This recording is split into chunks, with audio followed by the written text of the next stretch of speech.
Hogwarts Legacy is an open-world Harry Potter game set in the late 1800s and was first leaked around a year ago. From what we saw, it looked like it had an actual budget and would probably surpass all other Harry Potter games like it. So with the official reveal just a few days ago, it's safe to say that this is one of the best games I've ever seen. Its best three aspects to me are its story, gameplay elements, and graphics. Now this first one might surprise people, since not too many plot details have even come out about this game. As of right now, all we know is that you get a late acceptance letter into Hogwarts and discover that you have an extraordinary power to control ancient magic. That strange and mysterious talent you possess may be the key to unlocking this dormant power. Combine this with the late 1800s time period that this takes place in, and you come to the shocking realization that in this Harry Potter game, there's no Harry Potter. What this tells me is that players won't relive the same tried and true story the series is known for, but rather a brand new story to break away from series tradition. And let me just say how much of a game changer this is for me. Not repeating the same old story instantly made me 10 times more interested in this game. However, that wouldn't mean squat if it didn't look good and feel natural to play.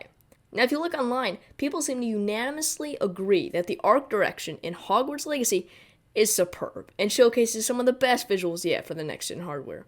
Despite this fact and its 2021 release date, it's still a cross-gen game, coming to both PS4 and Xbox One. Now, this would only really be an issue if the graphics they showed us looked last-gen, but they don't. They've proven that they can take full advantage of next-gen hardware, and for that reason, I commend them for bringing it to more players. See, a lot of people are saying that since Sony is putting most of their first-party games also on PlayStation 4, that it justifies Xbox doing the same. In some ways it does, but Microsoft still needs to prove that their games can push the next-gen hardware that they're on.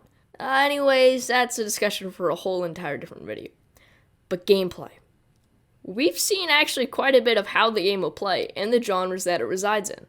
From the looks of things, it appears to feature a whole host of unique locales, from Hogwarts itself, dungeon-like catacombs, and maybe even Azkaban. The part that's most interesting to me is the RPG mechanics and the open-world elements. The RPG side of things is to be expected. Out of all types of game genres, I'd have to say that RPG fits the nature of the series the most. You go to classes, learn new spells, may even have a skill tree system to advance your character, and to top it off, you meet new friends and even get to choose your own morality. It seems like a perfect fit given the type of game that this is trying to be. That said, I hope it has plenty of action elements built into its combat system, and it seems to be the case. In terms of the open world, on the other hand, this caught me off guard. Hogwarts Legacy would have been just fine with having a somewhat linear progression system and have very limited exploration in Hogwarts and maybe other locales. But no. It instead opts for an open world approach, allowing players to explore environments outside of the traditional lot found in Harry Potter and give us freedom. We only see a few seconds of this outside world, but what we saw, man, was it good.